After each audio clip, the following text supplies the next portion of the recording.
Segera download Apa saja yang Quran disebut oleh Tadabbur, Al-Quran jika dia meraih tafsir satu dalam kebaikan. genggaman Contoh, Anda. bulan Ramadan adalah bulan Al-Quran.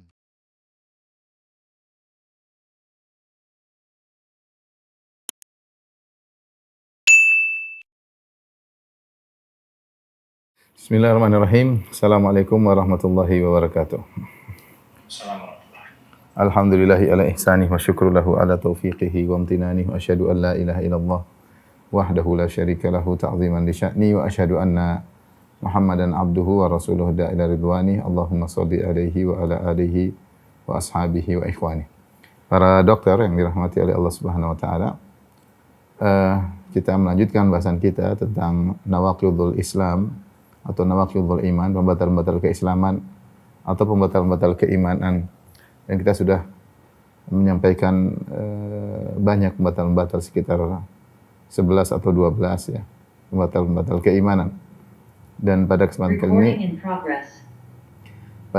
ini kita lanjutkan pembatal keimanan berikutnya yang juga dilakukan oleh sebagian kaum muslimin, yaitu mengambil perantara dalam beribadah kepada Allah Subhanahu wa taala, yaitu dengan beribadah kepada perantara tersebut.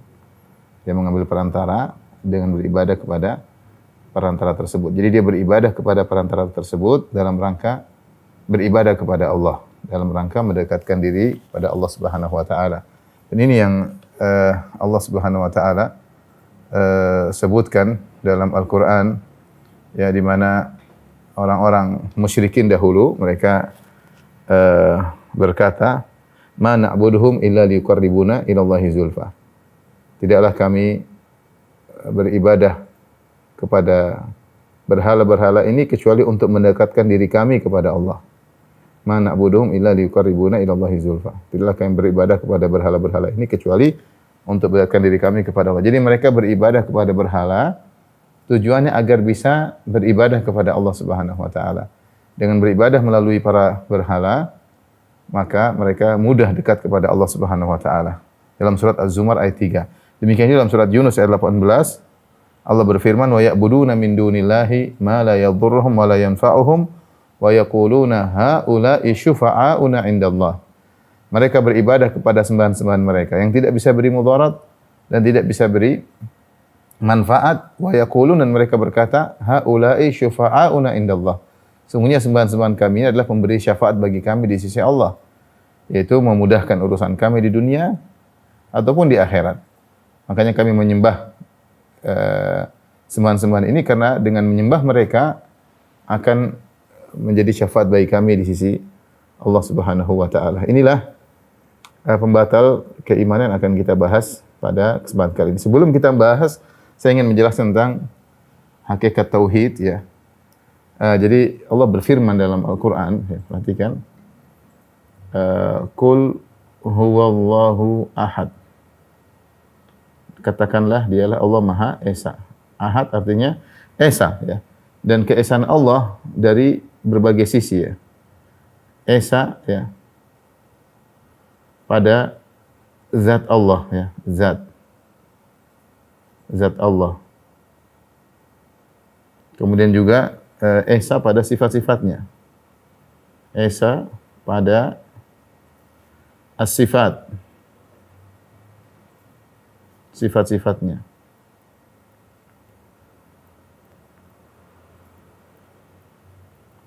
Kemudian Esa juga pada perbuatan-perbuatannya. Esa pada perbuatan-perbuatan, itu af'al, al-af'al. Itu perbuatan-perbuatan Allah. Yang dimaksud Esa pada zat Allah, itu zat Allah tunggal, tidak berbilang, yaitu tunggal tidak berbilang. Tidak berbilang. Tidak seperti orang yang mengatakan Tuhan ada 3 atau Tuhan ada 2, tsunawiyah atau trinitas. Itu menunjukkan berarti Allah tidak Esa. Kemudian Esa pada sifat-sifatnya, artinya sifat-sifat Allah, sifat-sifatnya maha tinggi, tidak ada yang menyamainya, tidak ada yang menyamainya. seperti misalnya sering saya sampaikan, misalnya kita sampaikan sifat ilmu Allah Subhanahu wa taala. Benar makhluk punya ilmu, hewan juga punya ilmu, mengetahui tentang cara mencari makan. Manusia juga punya ilmu, tetapi tentu beda antara kualitas ilmu Allah dengan ilmu makhluk, di mana ilmu Allah tidak ada yang menyamainya. Ilmu Allah tidak didahului dengan kejahilan, ilmu makhluk didahului dengan kejahilan. Dari enggak ngerti, wallahu akhrajakum min butuni ummahatikum la ta'lamuna syai'a. Allah keluarkan kalian dari perut ibu kalian, kalian tidak ngerti apa-apa. Kemudian ilmu Allah langsung sempurna, ilmu makhluk bertahap sedikit demi sedikit. Itu pun dia mencapai puncak ilmunya, itu pun hanya sedikit. Kata Allah Subhanahu wa taala, "Wa ma utitu minal ilmi illa qalila." Ilmu kalian cuma diberikan cuma sedikit. Dia tidak tahu tentang masa lalu, dia tidak tahu tentang masa depan, tidak tahu yang gaib. Ilmunya hanya cakupannya sangat kecil. Adapun Allah, ya, Rabbana wasi'ta kulla syai'in rahmatan wa ilman. Sungguhnya Allah ilmu meliputi segala sesuatu, ya. Wallahu bikulli syai'in alim. Allah mengetahui segala sesuatu. Kemudian ilmu makhluk diliputi dengan kelupaan. Ya, kita manusia lupa, ya. File masuk, file tersebut hilang, ditumpuk dengan file yang lain. Sehingga database kita tidak baku, selalu hilang, datang yang baru, kemudian yang lama hilang. Adapun Allah, wa ma kana rabbuka nasiya, Rabbmu tidak akan lupa. Demikian juga sifat-sifat yang lain. Jadi sifat Allah esa dalam sifatnya, itu tidak ada yang menyamai sifat-sifatnya. Sekarang kita bicara tentang sifat melihat. Manusia penglihatannya terbatas, tidak bisa melihat yang jauh, tidak bisa melihat terlalu kecil, tidak bisa melihat dalam kegelapan. Penglihatan manusia sangat terbatas. Dalam kegelapan dia tidak bisa lihat, terlalu jauh dia tidak bisa lihat. Terlalu kecil tidak bisa lihat, di balik tembok tidak bisa lihat. Banyak hal. Allah Maha melihat segalanya. Sehingga sifat Allah adalah esa, tidak ada yang menyamainya. Allah juga esa dalam perbuatan-perbuatannya. Maksud dari perbuatan-perbuatan Allah itu seperti perbuatan-perbuatan Allah seperti apa? Mencipta, kemudian menghidupkan, mematikan, dan memberi rezeki,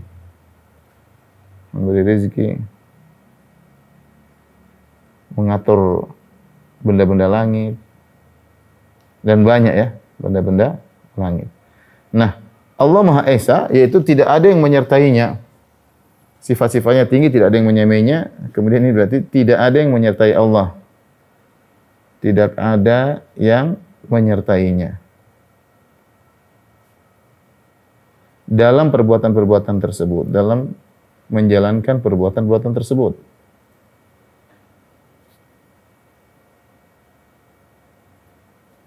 Nah, ini Allah Maha Esa. Maha Esa. Ini kalau kita mau kembali ke pembahasan-pembahasan kita dahulu, ini yang disebut dengan istilah, kalau ini namanya tauhid asma wa sifat, ini namanya tauhid rububiyah. Ya, kalau kita mau istilah dalam belajar, ini disebut dengan tauhid asma wa sifat, tauhid al-asma wa as-sifat. Kalau ini disebut dengan tauhid ar-rububiyah. Tauhid ar-rububiyah. Nah, kedua hal ini, ketika kita tahu bahwasanya Allah Maha Esa dalam zatnya, tidak berbilang, Allah Maha Esa dalam sifat-sifatnya, Maha sempurna, tidak ada yang menyamainya. Dan Allah Maha Esa dalam perbuatannya, dia sendiri yang menciptakan, dia sendiri yang menghidupkan, dia yang mematikan, dia yang memberi rezeki, dia yang mengatur alam semesta. Maka kalau begitu, timbullah keesaan berikutnya, yaitu dia esa dalam peribadatan. Esa dalam diibadahi. Maksudnya apa? Hanya Allah yang berhak untuk diibadahi. Hanya Allah yang berhak diibadahi. Tidak boleh diskutui. Tidak boleh diskutui. Tidak boleh disyirikan atau diskutui. Ibadah banyak. Ibadah seperti doa, kemudian menyembelih, dan lain-lainnya. Terus bertawakal, dan lain-lain.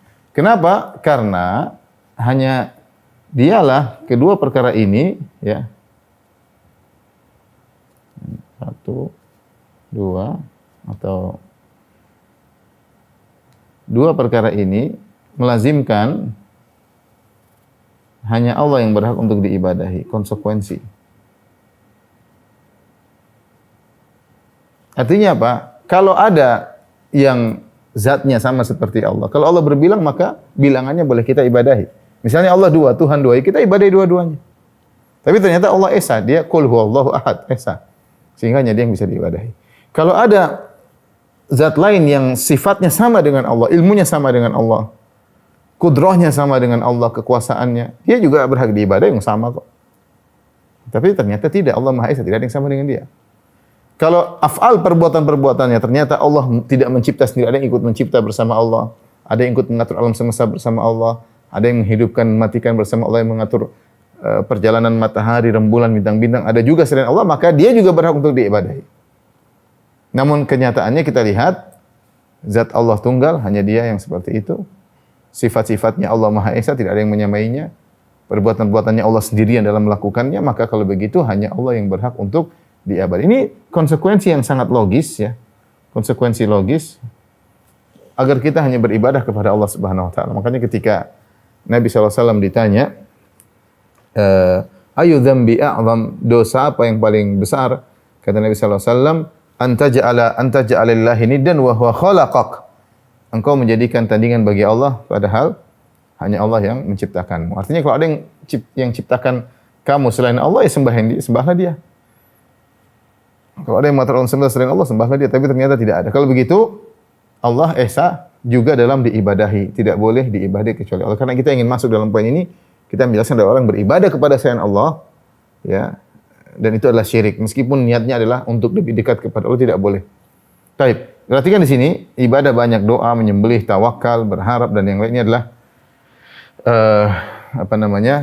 poin-poin dari ibadah yang hanya boleh diserahkan kepada Allah. Itulah firman Allah, iyyaka na'bud, hanya kepada Engkau lah kami beribadah. Baik, insyaallah logika ini paham. Kita lanjutkan tentang hubungan Allah dengan makhluk.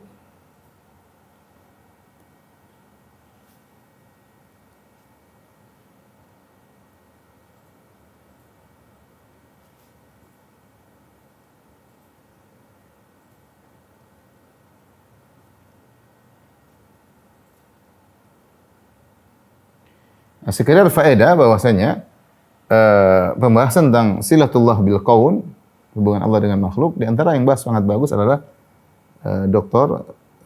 Said Agil Siraj dalam risalah doktorahnya. Dia membahas tentang silatullah bil qaun, bagaimana hubungan Allah dengan alam. Jadi beliau membantah orang-orang sufiyah yang mengatakan bahwasanya ada hubungan orang-orang sufi dengan Allah Subhanahu wa taala secara zat ya. Maka kita bilang ada dua kemungkinan hubungan Allah dengan makhluk, dua kemungkinan. Mudah-mudahan saya akan bacakan dari buku beliau. Yang pertama, hubungan disebut dengan hubungan al-ittisal. Itu bersambung antara Allah dan makhluk. Dan yang kedua adalah al-infisal. Terputus ya. Antara Allah dengan makhluk.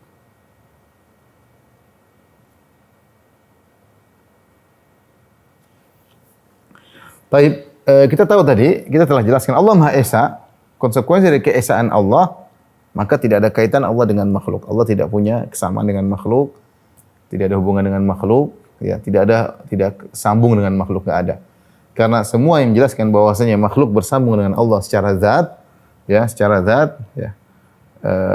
maka itu adalah kesyirikan secara zat.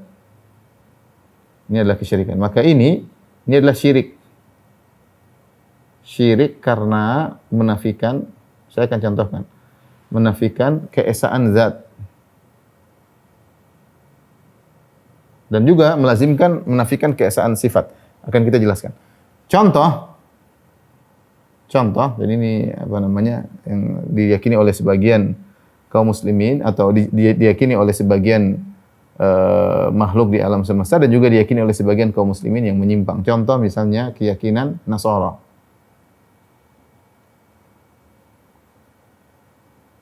Nasara meyakini Isa adalah anak Allah atau ruh dari ruh Allah. Dia adalah bagian dari zat Allah, ya. Begini, entah dia mengatakan ruh dari ruh Allah, ya. Intinya dia mengatakan bahwasanya Isa adalah bagian dari Allah. Apa dia anak Allah atau ruh dari ruh Allah? Misalnya mereka mengatakan satu dari yang tiga, tiga yang satu. Satu dari tiga tidak bisa dipisahkan. Tiga sama dengan satu, satu sama dengan tiga. Ya, maka disebut dengan Trinitas. Ini contoh, ini menunjukkan bahwasanya Allah bersambung dengan makhluk dan ini kesyirikan. Ini contoh keyakinan orang Nasara bahwasanya Isa ya sambung dengan Allah. Sehingga mereka mengatakan satu sama dengan tiga, tiga sama dengan satu, tiga oknum sama dengan satu, satu sama dengan tiga. Atau mereka mengatakan Isa adalah ruh dari ruh Allah. Ya, ruh dari ruh Allah. Ini satu contoh yang menjelaskan bahwasanya ada hubungan antara makhluk dengan Allah dan inilah kesyirikan. Contoh kedua seperti orang yang mengatakan keyakinan bahwa Nur Muhammad, ini saya pernah kajian khusus ya, Muhammad SAW dari Nur Allah. Dari Nur Allah. Mereka berdalil dengan hadis yang palsu yang sudah pernah dijelaskan dalam kajian khusus. Jadi mereka, dan ini bukan keyakinan baru, ini disinggung oleh Dr. Said Agil Siraj dalam bukunya bahwa ini sudah ada sejak dahulu. Dan ini juga salah satu bentuk mencoba untuk menyatakan bahwasanya Muhammad punya kaitan secara zat dengan Allah. Ini juga syirik. Berarti ini melazimkan zat Allah berbilang atau ada yang terpisah dari zat Allah. Mereka meyakini Nur Muhammad berasal dari Nur Allah. Ini salah. Nur Muhammad berasal dari Nur Allah. Ini juga keyakinan yang ingin menyatakan bahwasanya Muhammad secara zat sambung dengan Allah. Sallallahu alaihi wasallam secara zat punya hubungan sambung dengan Allah. Ini yang kedua. Contoh yang salah juga yang ketiga, misalnya keyakinan wahdatul wujud. Manunggaling Allah Gusti, wahdatul wujud. Wahdatul wujud sama, yaitu meyakini bahwasanya alam ini adalah Allah. Alam adalah Allah. Alam adalah Allah, Allah adalah alam. Seperti keyakinan Ibnu Arabi dalam kitabnya Fusul Hikam dan dalam kitabnya Futuhat Al-Makkiyah. Dia mengatakan wal abdu rabbun war rabbu abdun ya laita syi'ri manil mukallaf. Hamba adalah Tuhan, Tuhan adalah hamba. Kalau gitu kabarkanlah kepadaku siapa yang dibebani untuk beribadah. Siapa? Hamba adalah Tuhan, Tuhan adalah hamba. Terus yang disuruh ibadah siapa? Yang suruh beribadah siapa? Demikian juga dalam syair ini dia berkata, aqadal khalaiqu fil ilahi aqaida wa ana taqattu jami'a ma taqaduhu. Dia mengatakan bahwasanya orang-orang punya keyakinan tentang Tuhan bermacam-macam. Saya meyakini seluruh keyakinan mereka. Karena menurut dia semuanya yang disembah itu Allah. Karena Allah adalah alam, alam adalah Allah. Dan ini semua ya. Ini semua adalah pengaruh dari disebut dengan sufiyah mutafalsifah ya. As-sufiyah al-mutafalsifah, yaitu sufiyah filsafat, sufi filsafat yang terpengaruh dengan akidahnya sufi falasifah Yunaniun seperti Plotinus yang memiliki keyakinan tentang faidul ilahi, tentang curahan ilahi yang diikuti oleh Al-Farabi dan juga diikuti oleh Ibnu Arabi. Sehingga mereka meyakini bahwasanya makhluk adalah curahan dari zat ilahi. Ini pembahasannya panjang, tapi intinya ini adalah kesyirikan. Kenapa kesyirikan? Karena mencoba untuk menyatakan bahwasanya zat Allah ada sambung dengan zat makhluk. Dan ini melazimkan ketika kita menyatakan ini ada sambungan dengan Allah, menunjukkan berarti Allah tidak esa pula dalam sifat-sifatnya. Allah tidak esa pula dalam sifat-sifatnya, ya. Kenapa? Karena ketika zatnya nyambung, berarti melazimkan sifat-sifat makhluk tersebut sama dengan sifat Allah. Atau Allah akan downgrade ya. Kalau enggak makhluknya upgrade atau makhluk Allah downgrade sehingga bisa sinkron atau intinya ini enggak benar. Enggak benar. Makanya untuk membantah ini semua ya. Allah untuk membantah semua, maka Allah jelaskan dalam Al-Quran bahwasanya tidak ada yang sama dengan Allah. Supaya kita sadar bahwasanya tidak ada hubungan antara makhluk dengan Allah yang nyambung. Saya sampaikan di sini untuk membantah ini semua.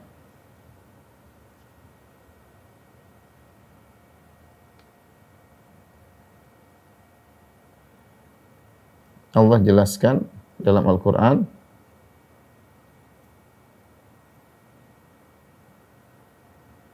perbedaan yang nyata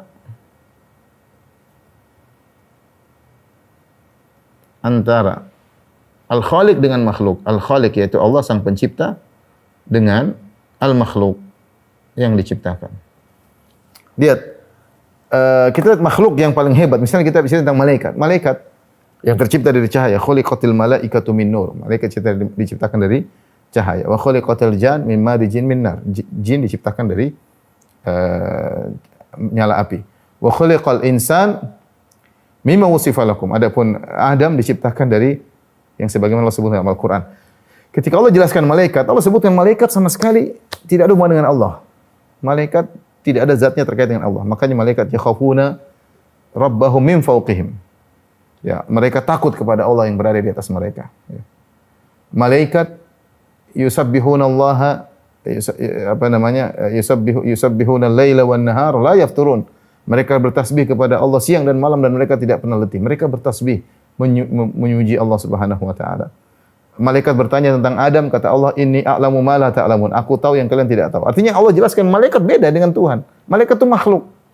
Mereka takut, mereka pingsan. Kata Allah Subhanahu wa taala dalam Al-Quran, hatta idza fuzzi'a an qulubihim qalu madza qala rabbukum. Ketika Allah berbicara, mereka pingsan. Mereka tidak kuat mendengar suara Allah, mereka pingsan. Jadi malaikat takut kepada Allah. Mereka diperintah oleh Allah, wal mudabbirati amra, mereka diperintah oleh Allah Subhanahu wa taala. Jadi mereka bukan Tuhan sama sekali. Demikian juga ketika Allah dalam Al-Qur'an Allah membicarakan tentang para nabi. Para nabi, Allah bicara tentang makhluk-makhluk yang super mulia, para nabi. Lihat para nabi tidak memiliki sifat ketuhanan sama sekali, sama seperti malaikat. Karena seandainya kalau zat mereka berasal dari Allah, maka tentu ada sifat ketuhanan. Tapi kenyataannya para nabi tidak demikian. Lihat mereka menikah, ya. Ya. Walaqad arsalna rusulan min qablik wa ja'alna lahum azwajan wa dzurriyyah. Sungguh kami telah mengutus rasul sebelum engkau wahai Muhammad. Mereka punya istri dan mereka punya anak-anak. Nabi tidak seperti Tuhan. Tuhan tidak punya istri, tidak mattakhadallahu min waladin, ya. Lam takul lahu sahibah. Allah tidak punya anak, tidak punya istri. Para nabi punya istri, punya anak. Kemudian mereka lapar, lihat para nabi lapar. Mereka makan.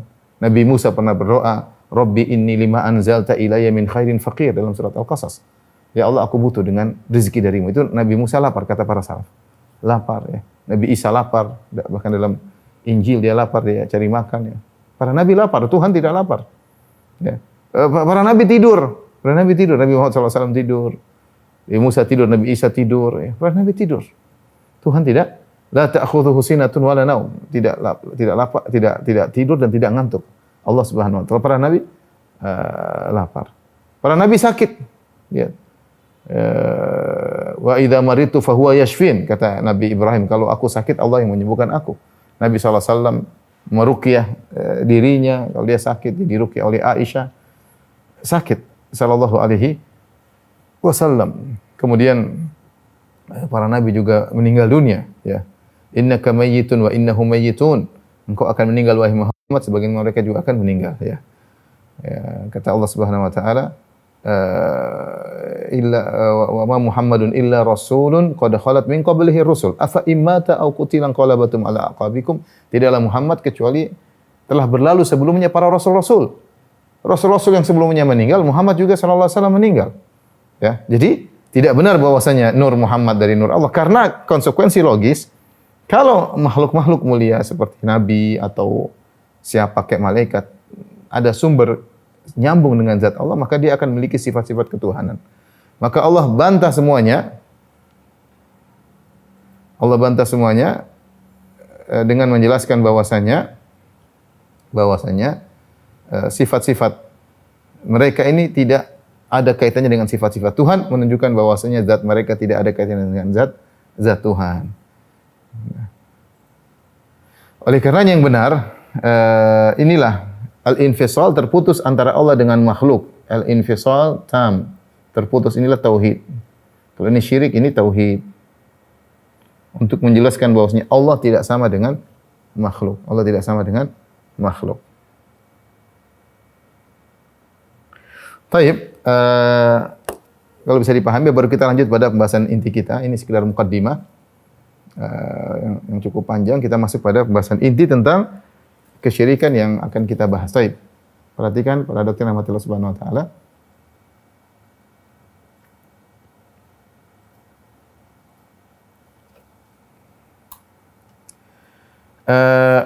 Kita berbicara tentang menjadikan perantara antara hamba dengan Allah.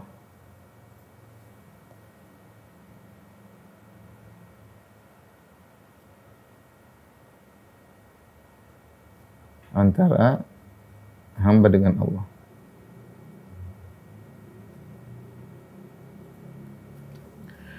Perantara ada model-model perantara, ada beberapa model.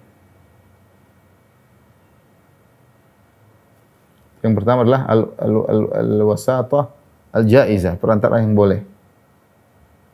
Perantara yang benar, ya, yang boleh atau bahkan harus diyakini. Contoh seperti apa? Allah menjadikan atau perantara yang benar, ya.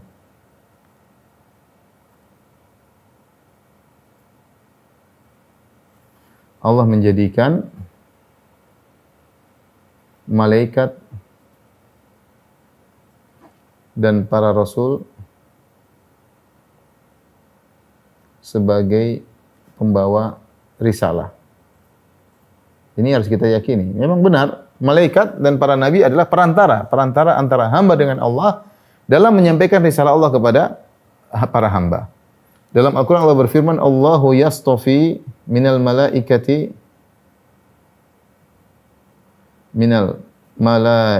rusulan wa minan nas. Yang artinya Allah menjadikan di antara para malaikat sebagai utusan-utusan Allah dan di antara manusia yang menjadi utusan Allah. Tugas mereka adalah menyampaikan firman Allah. Malaikat Jibril mendengar firman Allah dari Allah, menyampaikan kepada Nabi Muhammad sallallahu alaihi wasallam. Nah, perantara ini perantara yang harus diyakini. Ini wajib diyakini. Wajib diyakini. Ketika Allah Subhanahu wa taala menyampaikan risalah kepada makhluknya, kepada manusia secara umum, Allah pakai perantara. Perantaranya kalau bukan malaikat, perantara melalui para nabi. Atau para nabi, malaikat kemudian para nabi, kemudian kepada manusia secara umum. Tidak seperti perkataan sebagian orang-orang sufi yang ekstrim yang mengatakan haddatsani Rabbi, ya, haddatsani qalbi an Rabbi. Dia mengatakan aku telah disampaikan oleh hatiku langsung dari Allah Subhanahu wa taala. Sehingga kita enggak perlu rasul, kita langsung dari Allah. Enggak, kita bilang untuk mendapatkan firman-firman Allah harus lewat perantara. Itu aturan Allah. Perantara tersebut bisa malaikat, bisa para nabi, ya. Adapun seorang mengatakan saya tidak perlu melalui para nabi, saya langsung nyambung ke Allah, ini tidak dibenarkan. Maka wajib diyakini bahwasanya firman Allah tidak sampai kepada kita kecuali melalui perantara. Di antara juga misalnya Allah menjadikan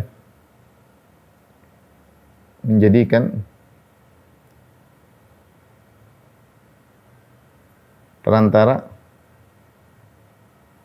untuk tugas-tugas terkait manusia. Allah berfirman, wal mudabbirati amra. Demi malaikat-malaikat yang mengatur urusan, ya. Malaikat-malaikat yang mengatur urusan.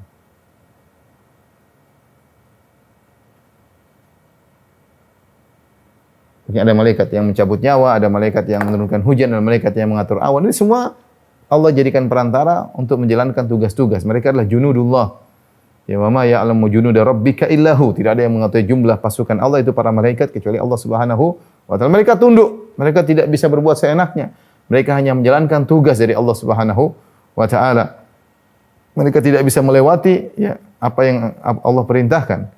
Ya, kata Allah Subhanahu wa taala, la ya'sunallaha ma amarum wa yaf'aluna ma yumarun. Mereka tidak pernah membangkang terhadap perintah Allah dan mereka menjalankan seluruh perintah Allah. Malaikat seperti itu. Allah menamakan mereka rusul seperti firman Allah Subhanahu wa taala, hatta idza jaa ahadakumul mautu tawaffathu rusuluna wa hum la yufarritun. Ketika salah seorang dari kalian didatangi kematian, maka datanglah rasul-rasul kami mencabut nyawanya. Allah menamakan para malaikat dengan rasul-rasul ya. Ya, seperti Allah mengirim malaikat azab ya. Allah mengatakan rusuluna, rasul-rasul kami datang kepada malaikat, kepada Nabi Ibrahim, kepada Nabi Lut alaihissalam ya. Allah sebut dengan para rasul. Ini perantara yang kita yakini ya, yang dijadikan oleh Allah Subhanahu wa taala sebagai perantara. Nah, ada perantara yang merupakan kesyirikan. Ini yang poin kita bahas, perantara yang syirik. Yaitu perantara yang diibadahi. Perantara yang diibadahi. Jadi ini Allah benarkan, kalau ini tidak benar, Allah tidak bolehkan. Inilah yang yang dikatakan oleh kaum musyrikin, haula'i syufa'auna indallah. Kami menyembah mereka ini karena mereka memberi syafaat bagi kami di sisi Allah. Mereka jadi perantara kami untuk beri syafaat bagi kami di sisi Allah Subhanahu wa taala. Demikian juga mereka berkata, ma na'buduhum dalam surat Az-Zumar, ma na'buduhum illa liyuqarribuna ila Allahi zulfa. Kami tidak menyembah mereka kecuali untuk mendekatkan kami kepada Allah dengan sedekat-dekatnya. Ya, sedekat-dekatnya. Taib, perantara yang diibadahi ada dua model. Pertama, diibadahi karena perantara tersebut diyakini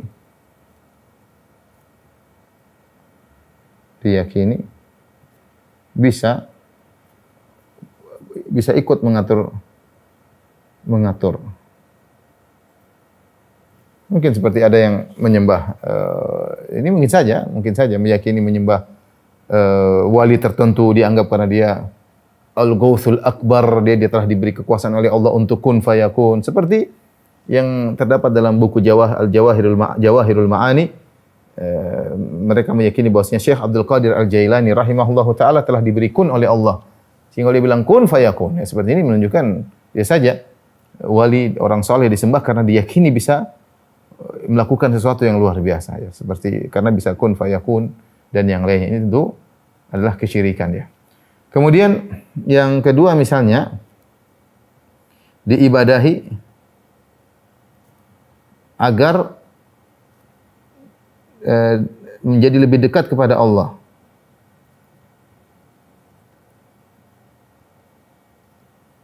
Dengan Allah sehingga permintaan mudah dikabulkan.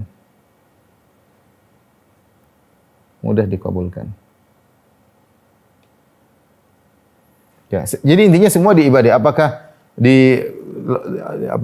berkorban di situ, ya, berkorban di kuburan misalnya, atau meminta di situ. Ini semua adalah kesyirikan. Karena kita sudah jelaskan tadi pada poin yang pertama, tidak ada yang berhak diibadahi kecuali Allah Subhanahu wa taala. Sudah kita jelaskan tadi di awal, perhatikan kembali.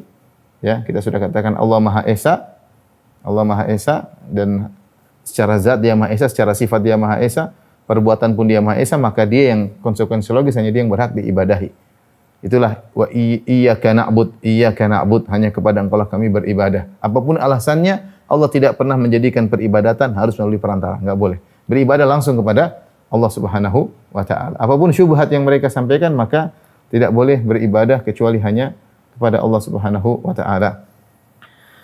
Taib, saya bacakan perkataan Ar-Razi. Ar-Razi adalah salah seorang dari ulama Asy'ariyah, ya.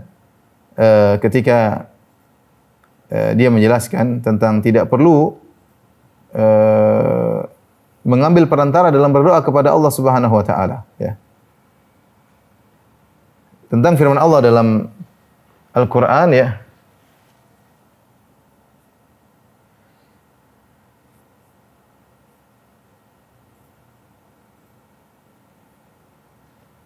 Beliau berkata tentang dalam surat Al-Baqarah, wa idza sa'alaka ibadi anni fa inni qarib. Ujibu da'watad da'i idza da'an. Dalam surat Al-Baqarah ketika terkait dengan ayat puasa ada firman Allah, "Wa idza sa'alaka ibadi anni," jika hamba-hambaku bertanya kepada engkau tentang aku, fa inni qarib, katakanlah aku adalah dekat. Dekat bagaimana? Ujibu da'watad da'i idza da'an. Aku sangat dekat dan aku mengabulkan doa orang yang minta kepadaku. Bahkan Allah tidak mengatakan fakul, katakanlah. Beda dengan ayat-ayat yang lain. Kalau ada yang bertanya kepada Nabi SAW tentang sesuatu, Allah mengatakan fakul, maka katakan. Seperti yas'alunaka anil ahillah kul hiya mawaqitu lin-nasi wal hajj. Mereka bertanya kepada engkau wahai Muhammad tentang hilal-hilal. Kul, katakanlah. Ya. Katakanlah bahwasanya itu adalah untuk waktu-waktu bagi manusia, penentuan waktu dan untuk juga haji. Jadi setiap ada pertanyaan kepada Nabi, Allah mengatakan kul, katakanlah. Tetapi ketika terkait dengan doa, kata Allah Subhanahu wa taala, "Wa idza sa'alaka ibadi anni," jika hamba-hambaku bertanya kepada engkau Muhammad tentang aku, Allah tidak mengatakan kul inni qarib. Katakanlah. Tidak ada kata katakanlah, enggak ada. Langsung Allah mengatakan fa inni qarib. Allah jawab sendiri, sungguhnya aku ini sangat dekat. Maha dekat, ujibu da'wata da'i idza da'an. Maha dekat dalam mengabulkan permintaan orang-orang yang berdoa. Perhatikan kata Ar-Razi, padahal dia dari Asy'ariyah, dia mengatakan, wa fi hadhil ayah, ayat ini, wa idza sa'alaka ibadi anni fa inni qarib wa lam yakul faqul. Ketika Allah berfirman, jika hamba-Ku bertanya kepada engkau tentang aku, katakanlah aku dekat. Sungguhnya aku ini sangat dekat. Allah tidak berkata, faqul, katakanlah wahai Muhammad, tidak. Fatadullu ala ta'zimi halid doa. Ini ayat menunjukkan tentang agungnya kondisi doa. Min wujuhin, dari banyak sisi. Ya. Al-awwal, sisi yang pertama, ka'annahu subhanahu wa ta'ala yaqulu abdi anta innama tahtaju ilal wasita fi ghairi waqti doa. Seakan-akan Allah berkata, wahai hambaku, engkau itu butuh perantara. Tahtaji ilal wasita, engkau butuh perantara dalam selain doa. Amma fi maqami doa fala wasita baini wa bainak. Adapun dalam berdoa tidak ada antara perantara aku dengan engkau. Jadi subhanallah, dia menjelaskan bahwasanya dalam doa, dalam ibadah langsung kepada Allah, tidak pakai perantara ya. Kemudian beliau menjelaskan tentang bagaimana orang-orang yang beribadah di berhala-berhala untuk mendekatkan diri mereka kepada Allah agar keinginan mereka segera dikabulkan. Beliau berkata, annahum wada'u hadhil asnam wal awthan ala suwari anbiya'im akabirihim. Sungguhnya orang musyrikin dahulu, mereka membuat patung-patung dan berhala-berhala sesuai dengan bentuk nabi-nabi mereka dan bentuk orang-orang saleh mereka. Wa za'amu annahum matashtaghalu bi ibadati hadhihi tamathil. Mereka membuat patung-patung tersebut dan mereka menyangka kapan mereka sibuk beribadah kepada patung-patung ini yang merupakan simbol dari orang-orang saleh, simbol dari orang-orang para nabi. Fa inna ulaikal akabir takunu syufa'alahum indallahi ta'ala. Maka kalau mereka sibuk beribadah kepada patung-patung ini yang merupakan simbol dari orang-orang soleh, kelak orang-orang soleh ini akan menjadi pemberi syafaat bagi mereka di sisi Allah. Kemudian kata beliau, perhatikan, wa nadhiru fi hadzal zaman, wa nadhiru fi hadzal zaman. Dan yang seperti ini sama seperti di zaman kita sekarang ini. Ishtighalu katsiri minal khalqi bi ta'zimi kuburil akabir. Betapa banyak orang-orang yang sibuk mengagungkan kuburan-kuburan orang soleh. Ala i'tiqadi annahum idza azzamu kuburahum, karena meyakini kalau mereka mengagungkan kuburan-kuburan tersebut, fa innahum yakununa syufa'alahum indallah, maka penghuni-penghuni kubur para orang soleh tadi akan menjadi pemberi syafaat bagi mereka di sisi Allah. Ini yang bilang bukan saya.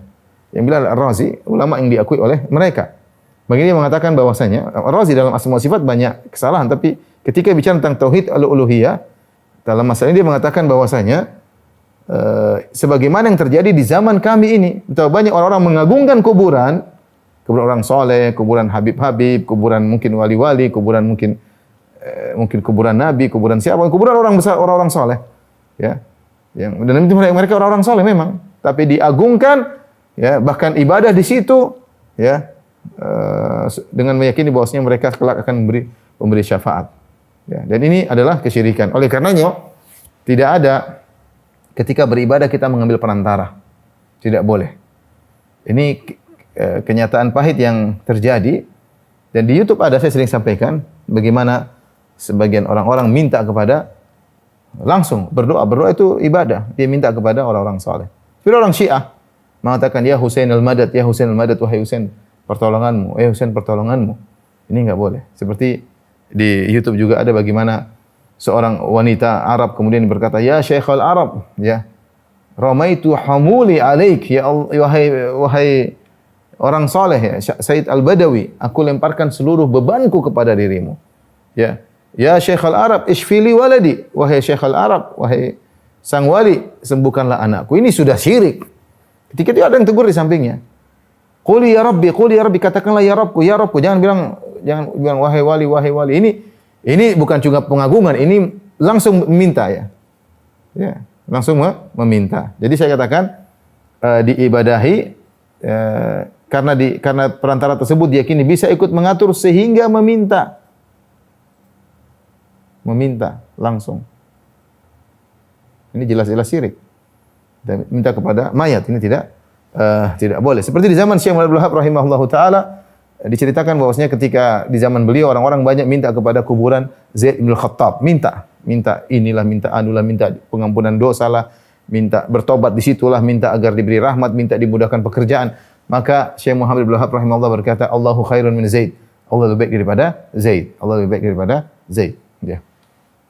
Intinya kalau sampai di kuburan melakukan ibadah kepada orang saleh dengan berdoa kepada mereka atau menyembelih hewan di situ atau bertawakal di situ, maka ini adalah kesyirikan. Ini adalah kesyirikan yang membatalkan keislaman seseorang.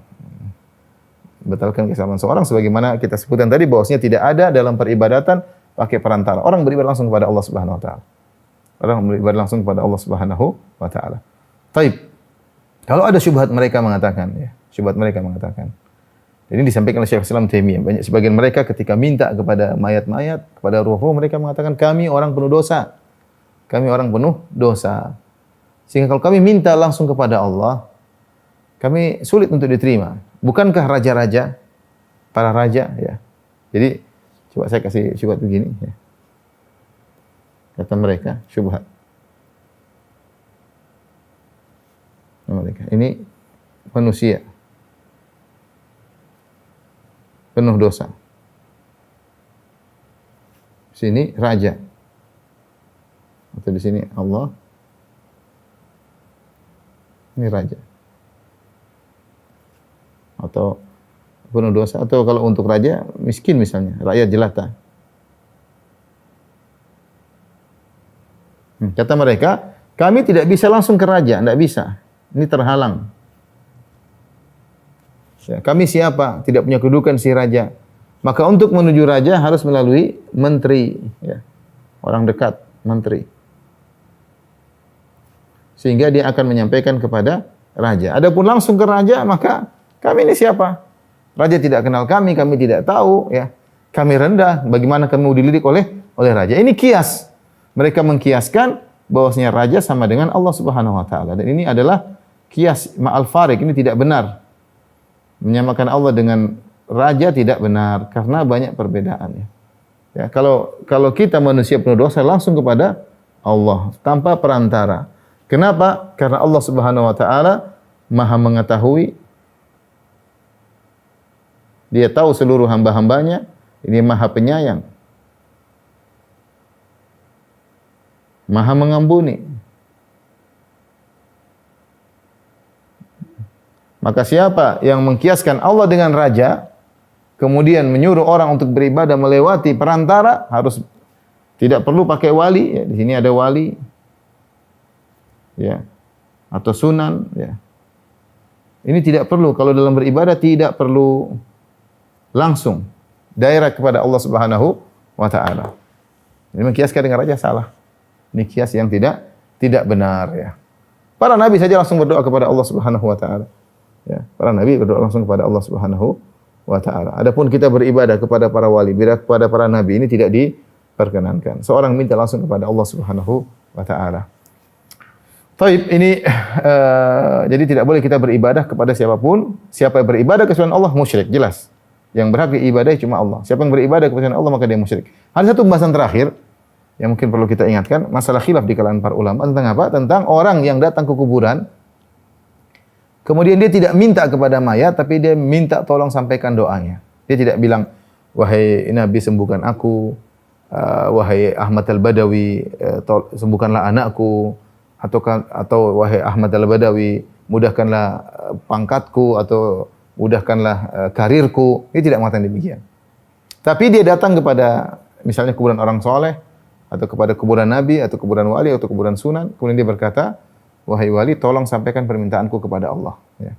Ini hukumnya apa? Di sini ada khilaf di kalangan para ulama tentang seperti ini. Kenapa? Karena zahir orang ini tidak beribadah. Dia tidak sedang beribadah, dia hanya minta agar disampaikan permintaannya kepada Allah. Kalau dia beribadah, misalnya dia doa langsung kepada mayat, ini syirik. Atau dia menyembelih kepada untuk mayat, maka ini syirik. Ya, itu jelas kesyirikan. Yang jadi pertanyaan bagaimana kalau dia tidak beribadah, tapi dia hanya minta disampaikan permohonannya kepada Allah Subhanahu wa taala, maka ini khilaf di kalangan para ulama. Sebagian ulama mengatakan ini bukan syirik, dia hanyalah bid'ah, tidak pernah dicontohkan meskipun dia wasilah kepada kesyirikan, namun ini tidak syirik. Kenapa tidak syirik? Karena poin pertama, tidak ada ibadah di situ. Ya. Kemudian meminta untuk didoakan, bukanlah suatu ibadah. Buktinya ketika kita masih hidup, kita boleh datang ke orang soleh, tolong doain saya. Ya. Dan itu bukan, kita tidak sedang beribadah kepada dia. Ya. Kemudian ada syubhat bahwasanya orang soleh bisa mendengar, misalnya ketika kita di depan kuburannya. Bahwasanya Nabi SAW bisa mendengar kalau kita di depan kuburannya. Dari syubhat-syubhat ini atau dari tiga hal ini, maka pendapat yang lebih kuat bahwasanya kalau ada orang datang ke kuburan kemudian mengatakan, tolong sampaikan permintaan saya kepada Allah, ya Mbah sampaikan permintaan saya kepada Allah, wahai Sunan sampaikan permintaan kepada Allah, maka ini tidak sampai pada derajat syirik, namun dia bid'ah. Ini sarana menuju kesyirikan. Karena lama-lama dia nanti minta. Ya. Yang Mbah mudahkanlah urusanku misalnya. Wahai wali, buatlah aku supaya lulus ujian. Ini sudah minta, tidak boleh kalau seperti ini. Bukan lagi tolong sampaikan permintaan kepada Allah, enggak. Jadi pembahasan tentang seorang datang ke kuburan kemudian mengatakan tolong sampaikan permintaanku kepada Allah, maka ini ada khilaf di kalangan para ulama. Para dokter yang dirahmati Allah Subhanahu wa taala, yang bisa saya sampaikan pada kesempatan kali ini, bahwasanya di antara pembatal kesyirikan adalah menjadikan perantara antara dia dengan Allah, di mana perantara tersebut diibadahi. Siapa yang beribadah kepada Allah, maka dia telah melakukan kesyirikan, karena ibadah hanya untuk Allah. Allah berfirman, wa iyyaka na'bud, hanya kepada Engkau kami beribadah. Baik, demikian apa yang saya sampaikan. Kurang saya mohon maaf. Wabillahi taufiq wal hidayah. Assalamualaikum warahmatullahi wabarakatuh.